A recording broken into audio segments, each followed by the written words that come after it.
কিয়ামতের ময়দানে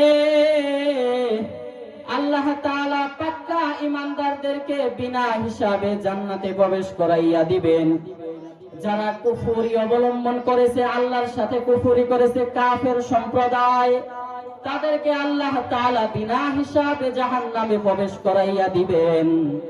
মাঝখানে পড়ে যাবে পাপিষ্ঠর দল, মাঝখানে কিছু পাপিষ্ঠ বান্দা পড়ে যাবে, যারা ঈমান আনয়ন করেছে বটে, কিন্তু তারা নেক আমল করতে পারে নাই, নামাজ আদায় করতে পারে নাই, ফরজ রোজা রাখতে পারে নাই, যাকাত দিতে পারে নাই, আল্লাহর নাফরমানিতে জীবনটা ভরা,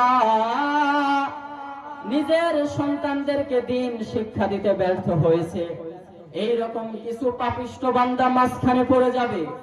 এমন সময় আল্লাহ তাআলা পাপিষ্ঠদেরকে জাহান্নামে প্রবেশ করাইবেন।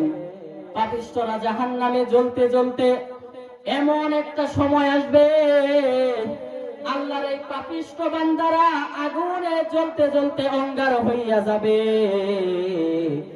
এমন সময় নবী আমার বলেন, এমন সময় রব্বুল আলামিন এই যে আব্দুন, আমার বান্দা, আমার বান্দা বলে যে ভালোবাসা প্রকাশ করেছেন, এমন সময় আল্লাহ তাআলা ফেরেশতাদেরকে ডাক দিয়ে বলবেন, আল্লাহর নবীর পবিত্র ঘোষণা, আল্লাহ তাআলা ফেরেশতাদেরকে ডাক দিয়ে বলবেন, এরে আমার ফেরেশতারা, উখরিজু মিনান নার,